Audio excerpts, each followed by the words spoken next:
नमस्कार, मी प्राची साळुंखे बुलेटिन मध्ये पुन्हा एकदा आपलं स्वागत करते। बातमी आहे बारामतीतून। बारामतीतील किरण राजेंद्र देशमुख या तरुणीचा जीबीएस सिंड्रोम आजाराने मंगळवारी मृत्यू झाला। गेल्या 3 आठवड्यांपेक्षा अधिक काळापासून तिची या आजाराशी झुंज सुरू होती। बारामतीतील किरण ही सिंहगड परिसरामध्ये शिक्षणाच्या निमित्ताने नातेवाईकांकडे राहत होती। मात्र जीबीएस मुळे या तरुणीचा दुर्दैवी मृत्यू झाला।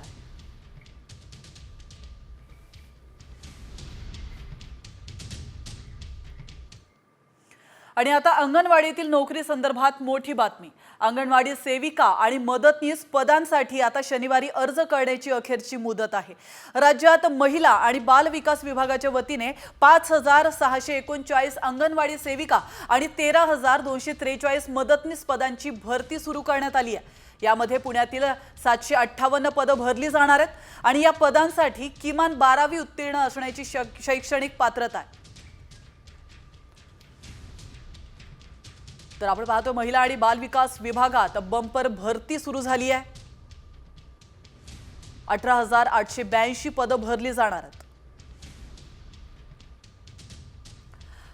5639 अंगणवाडी सेविका आणि 13243 अंगणवाडी मदतनीस अशी ही पदं असणार आहेत। तर मुख्य सेविका पदासाठी सरळ सेवेच्या माध्यमातून भरती होणार आहे।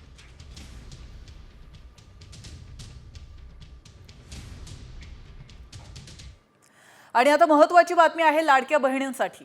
लाडक्या बहिणींना योजनेचा लाभ मिळाला, मात्र लाडक्या बहिणींचे ज्या अंगणवाडी सेविकांनी अर्ज भरलेत त्याच भत्त्यापासून वंचित राहिल्या आहेत। लाडक्या बहिणींचे अर्ज भरणाऱ्या अंगणवाडी सेविकांना अर्धाच निधी मिळालाय। एवढंच नाही तर हा अर्धा निधीही मिळवण्यासाठी 7 महिने लागल्याची खंत काही सेविकांनी व्यक्त केली आहे। सरकारने प्रत्येक अर्जासाठी प्रोत्साहन भत्ता म्हणून 50 रुपये देण्याचं जाहीर केलं होतं, मात्र अंगणवाडी सेविका, मदतनीस आणि अंगणवाडी पर्यवेक्षिकांना अर्ज भरल्याचा अर्धाच निधी मिळाला।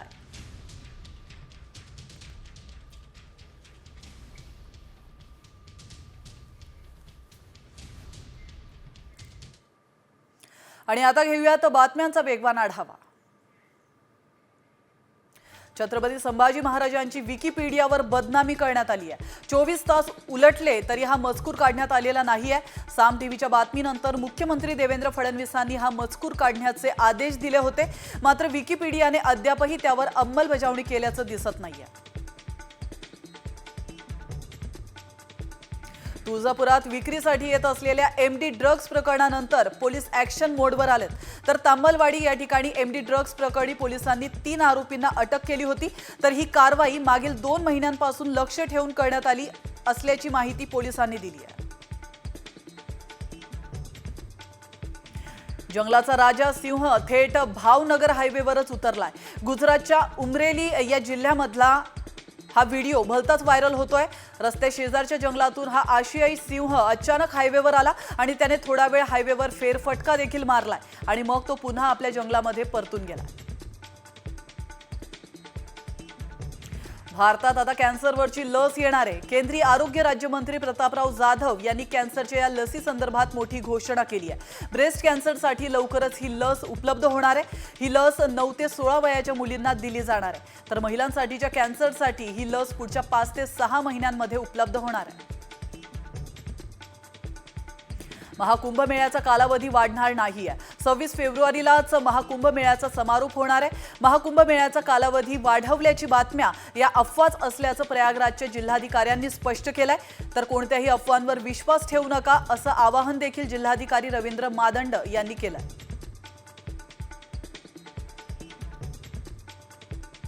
लाडक्या बहिणींमुळे राज्यातली आरोग्य योजना संकटात सापडली आहे। राज्यात रुग्णालयामध्ये मिळणारे मोफत उपचार बंद होण्याची भीती आहे। महात्मा ज्योतिराव फुले जन आरोग्य योजना आणि आयुष्यमान भारत योजनेअंतर्गत रुग्णांना मोफत उपचार मिळतात, मात्र या योजनांसाठी खासगी रुग्णालयांना मिळणारे जवळपास 1,500 कोटी रुपये थकलेत।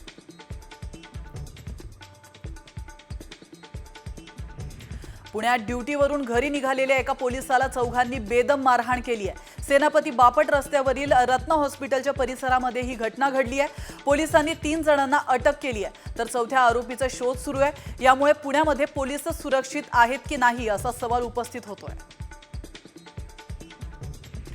रायगडच्या कर्जतमध्ये 2 गटात जोरदार हाणामारी झाली आहे। विशेष म्हणजे ही हाणामारी कर्जत पोलीस ठाण्यामध्ये झाली। घरासमोरील कठडा काढण्यास सांगितल्याने हा वाद झाला आणि त्याचं रूपांतर हाणामारीत झालं। यावेळी कोयत्याचा वापर करण्यात आला आणि त्यात 3 जण गंभीर जखमी झाल्याची माहिती।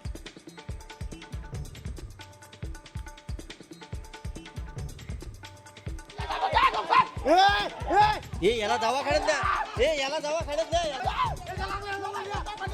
अरे याला लागलंय, लागलंय, याला लागलंय। यंदाच्या गणेशोत्सवात गणेश मूर्तीच्या उंचीवर मर्यादा येण्याची शक्यता आहे। आगमन, विसर्जन, मूर्ती प्रतिष्ठापना हे सोहळे सुरक्षित पार पडतील, एवढ्याच उंचीच्या गणेश मूर्ती साकाराव्यात अशा सूचना मुंबई महानगरपालिकेने केल्या आहेत।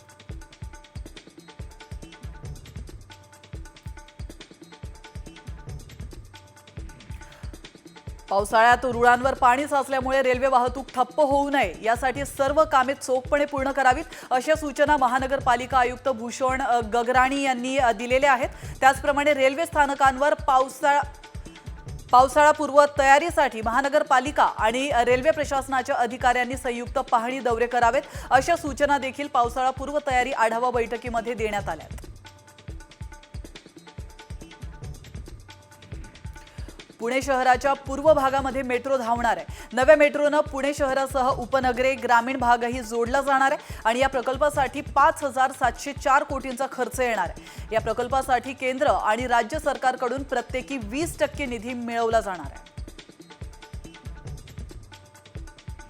बातमी अमरावतीतून। अमरावतीत जीबीएसचा पहिला पॉझिटिव्ह रुग्ण आढळून आलाय। त्याची प्रकृती गंभीर असून त्याला जिल्हा सामान्य रुग्णालयामध्ये दाखल करण्यात आलाय। तसंच ही व्यक्ती 12 दिवसांपूर्वी पुण्याहून प्रवास करून आल्याची माहिती प्रशासनाने दिली आहे।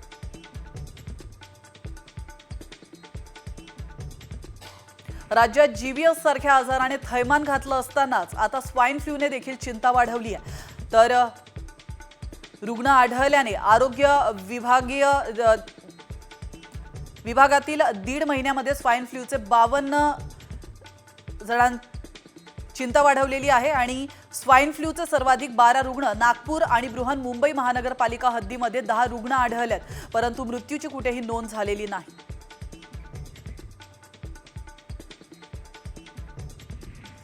आणि आता एक महत्त्वाची बातमी समोर येते। एक ब्रेकिंग न्यूज आहे। गँगस्टर अबू सालेमनं सुटकेसाठी हायकोर्टात धाव घेतली आहे।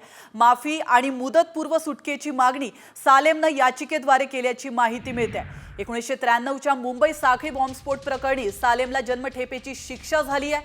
तर भारत आणि पोर्तुगाल यांच्यामध्ये झालेल्या प्रत्यार्पण करारानुसार 25 वर्षे तुरुंगवास भोगल्याचा सालेमचा दावा आहे।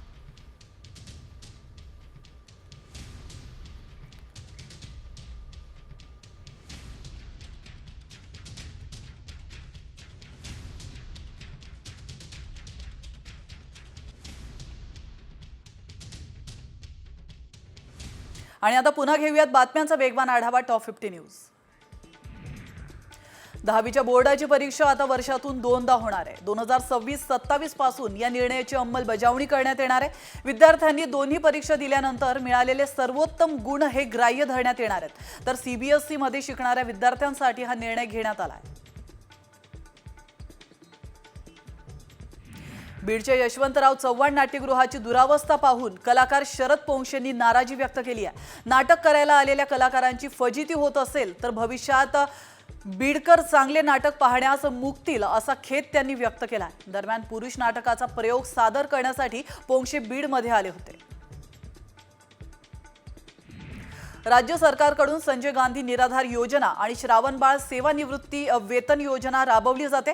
मात्र या योजनेतील तब्बल 10 लाख लाभार्थींची बँक खाती आधार कार्डशी जोडली गेली नसल्याचं स्पष्ट झालंय। आधार लिंक नसल्याने या 10 लाख लाभार्थी अर्थसहाय्यापासून वंचित आहेत।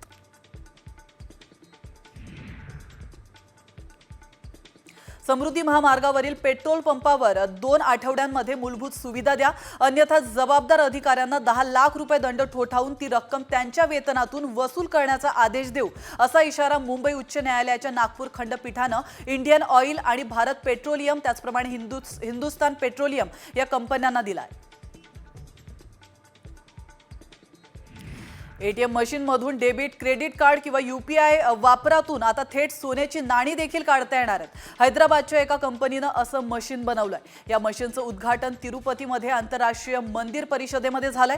भगवान व्यंकटेश्वर आणि गोविंदराज स्वामींच्या रूपात सोन्या चांदीचे कॉइन्स उपलब्ध होणार आहेत। मालवणच्या राजकोट किल्ल्यावरील शिवरायांचा पुतळा उभारणीच्या कामाला आता वेग आलाय। रत्नागिरीचे पालकमंत्री नितेश राणेंच्या हस्ते शिवपुतळ्याची पायाभरणी करण्यात आली आहे। तर शिवरायांचा 60 फुटी पुतळा हा उभारला जाणार आहे। पुतळ्याच्या चबुतऱ्याचं काम देखील पूर्ण झालंय। किल्ले शिवनेरीवर छत्रपती शिवाजी महाराजांचा जन्मोत्सव अत्यंत उत्साहामध्ये साजरा करण्यात आलाय। शिवनेरीवर शिव जन्मोत्सवानिमित्त बाळ शिवाजीचा पाळणा देखील पार पडलाय। यावेळी मुख्यमंत्री देवेंद्र फडणवीस आणि उपमुख्यमंत्री एकनाथ शिंदे आणि उपमुख्यमंत्री अजित पवार देखील उपस्थित होते।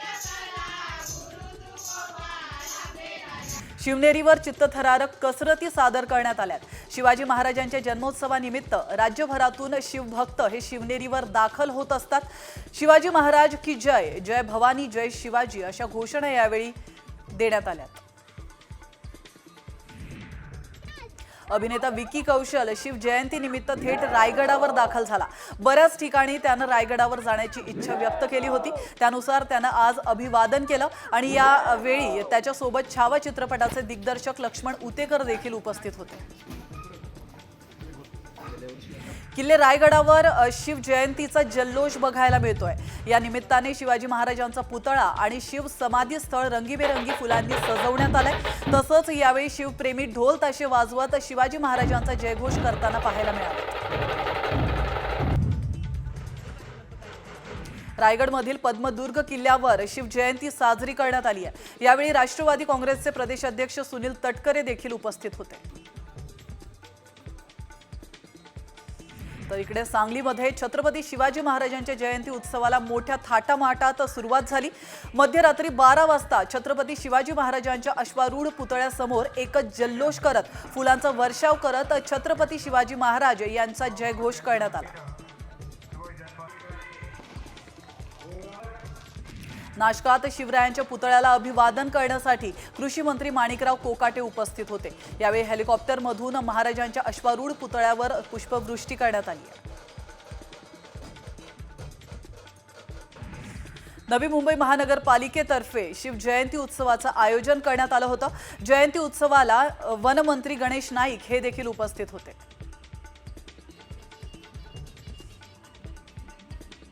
शिवजयंतीनिमित्त चित्रकार हरीश पाटील शिवरायांना अनोख्या पद्धतीने अभिवादन त्यांनी केलंय। त्यांनी राज्याभिषेक सोहळ्याचं चित्र काढलंय। गेले 4 ते 5 महिने चित्र काढत होते। नव्या पिढीला राज्याभिषेक चित्राच्या माध्यमातून दाखवण्याचा त्यांचा प्रयत्न आहे।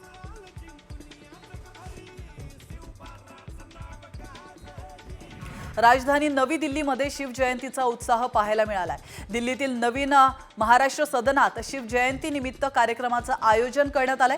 माजी खासदार संभाजीराजे छत्रपती यांच्या उपस्थितीत हा सोहळा पार पडणार आहे। शिवजयंतीनिमित्त पंतप्रधान नरेंद्र मोदींनी मराठीतून खास ट्विट केलंय। छत्रपती शिवाजी महाराज यांच्या जयंतीनिमित्त मी त्यांना अभिवादन करतो। ते आपल्याला एक बलशाली, आत्मनिर्भर आणि समृद्ध भारत घडवण्यासाठी प्रेरणा देत आहेत, असं त्यांनी ट्विट करत म्हटलंय। छत्रपती शिवाजी महाराजांनी स्वराज्यावर चालून आलेल्या अफजल खानाचा वाघ नखांनी कोथळा काढून त्याचा ऐतिहासिक प्रतापगडाच्या पायथ्याशी वध केला होता आणि या ऐतिहासिक प्रसंगावर आधारित तब्बल 18 फुटी शिल्प प्रतापगडावर लवकरच बनवण्यात येणार आहे। पुतळ्याचं काम आता अंतिम टप्प्यात आहे।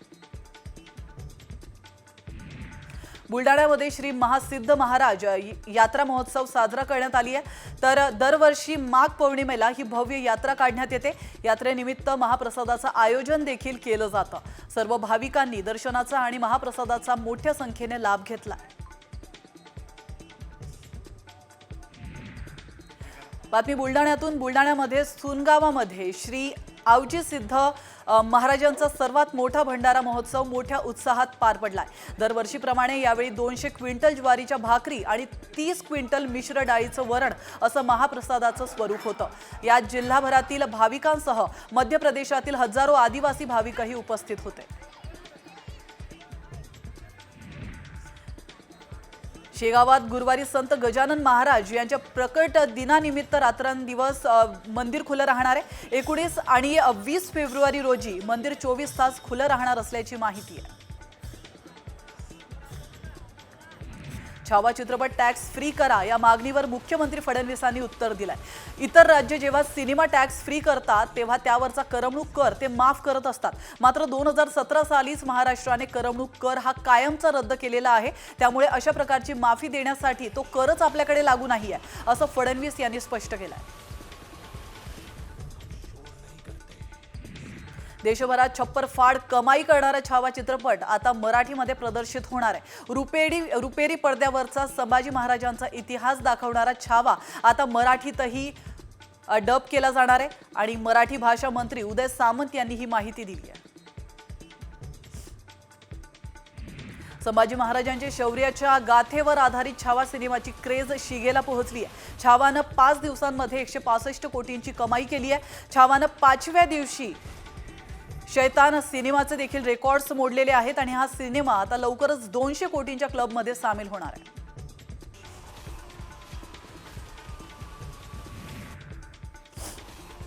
छत्रपती संभाजी महाराजांवर आधारित छावा चित्रपटाने आतापर्यंत 150 कोटींचा टप्पा पार केलाय.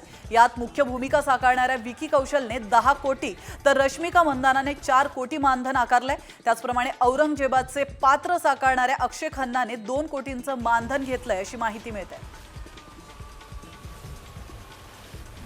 जपानच्या एका कंपनीने ऑफिसात फुकटात दारू पिण्याची ऑफर दिली आहे. दुसऱ्या दिवशी भर पगारी हँगओव्हर लीव्ह घेण्याची देखील मुभा या कंपनीने दिलेली आहे. त्याचप्रमाणे कर्मचाऱ्यांना 20 तासांचा ओव्हरटाईम सुद्धा मिळणार आहे. नवीन टॅलेंटला आकर्षित करण्यासाठी जपानमधल्या ट्रस्ट रिंग कंपनीने हा फंडा वापरला.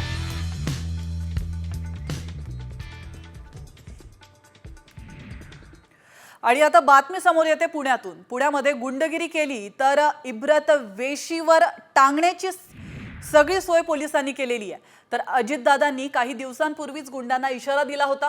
मात्र काही गुंडांनी तो गांभीर्यानं घेतल्याचं पाहायला मिळत नाहीये. त्यामुळे पोलिसांनी नेमकं या गुंडांचं काय केलंय त्यावरचा हा स्पेशल रिपोर्ट पाहूयात. डॉन भाईंची निघणार वरात. भाईच्या दहशतीला कायद्याची काठी. असाल गुंड रस्त्यावर निघेल धिंड. शिक्षणाचं माहेरघर आणि सांस्कृतिक राजधानी असलेल्या पुण्यामध्ये गेल्या काही महिन्यांमध्ये मोठ्या प्रमाणावर गुन्हेगारी वाढल्याचं चित्र आहे. या घटनांवर आळा घालण्यासाठी आणि गुन्हेगारांवर वचक ठेवण्यासाठी आता पुणे पोलिसांनी कठोर पावलं उचलायला सुरुवात केली. दहशत पसरवणाऱ्या भागांमध्येच गुंडांना धडा शिकवण्यासाठी पुणे पोलिसांकडून त्यांची धिंड काढली जाते. ज्या ठिकाणी गुन्हा केला त्याच ठिकाणी गुंडांची वरात धिंड काढण्याचा पॅटर्न पुणे पोलिसांनी सुरू केलाय. तरी काही गुंड याला जुमानत नसल्याचं चित्र आहे. त्यांना आता पुणे पोलिसांनी सज्जड दम दिलाय. महिलांची छेडछाड काढाल, हवेत कोयते फिरवाल तर भर चौकात मारू असा दमच पोलिसांनी गुंडांना दिलाय. स्वयंभूत दादांना भर चौकात मारण्यात येईल याची कृपया आपण नोंद घ्यायची आहे. कुठल्याही महिलेला जो छेडछाड करेल, कोयता घेऊन हवेत फिरेल, गोळीबार करेल अशा कुठल्याही स्वयंभूषित बाईला भर चौकात मारण्यात येईल याची कृपया सगळ्यांनी नोंद घ्यायची आहे. पुणे पोलिसांनी स्वयंघोषित भाईंची गुंडांची भर चौकात वरात काढायला सुरुवात केली. याआधी मुख्यमंत्री आणि गृहमंत्री देवेंद्र फडणवीस आणि उपमुख्यमंत्री अजित पवार यांनी पोलिसांनाच कायदा सुव्यवस्थेवरून तंबी दिली होती. बिबवेवाडीमध्ये 25 गाड्या फोडल्या आणि त्यापैकी 6 मोटरसायकली, 15 गाड्या, 4 ऑटो रिक्षा. काय म्हणजे का होतंय असं? कोयता गँग. अरे कुठला कोयता काढला आणि कुठली गँग काढली? अहो त्यांचा बंदोबस्त करा ना, मको का लावा. काय करायचं ते करा. एक आरोपी पकडला, अहो पकडल्यावर त्याची धिंड काढा. त्याची अशी धिंड काढा की सगळ्या शहराला कळलं पाहिजे की चुकल्यानंतर कायदा किती श्रेष्ठ आहे. कोण मोठ्या बापाचा नाही, कोण छोट्या बापाचा नाही. नुकतीच येरवडा परिसरातील लक्ष्मीनगर परिसरात 12 रिक्षा आणि 2 दुचाकींची तोडफोड करणाऱ्या सराईताला येरवडा पोलिसांनी अटक केली. ज्या भागात गुंडानं वाहनांची तोडफोड केली त्याच भागात पोलिसांनी त्याची धिंड काढली.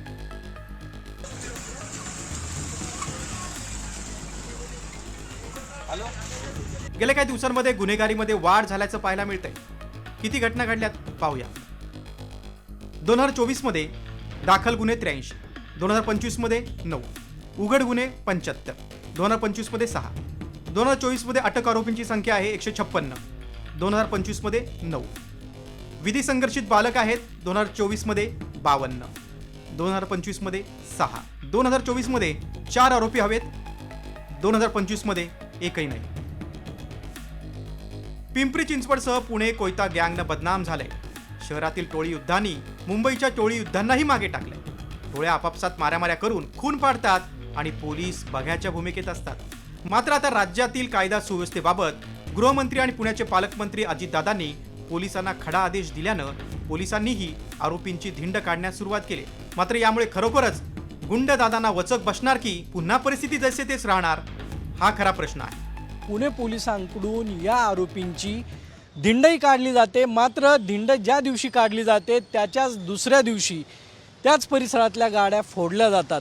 त्यामुळे यामध्ये जे विधी संघर्षित बालक आहेत त्यांच्या पालकांवरती आता पुणे पोलिसांकडून कारवाई केली जाणार आहे. कॅमेरामॅन किरण काजळेसह सागरावर साम TV पुणे.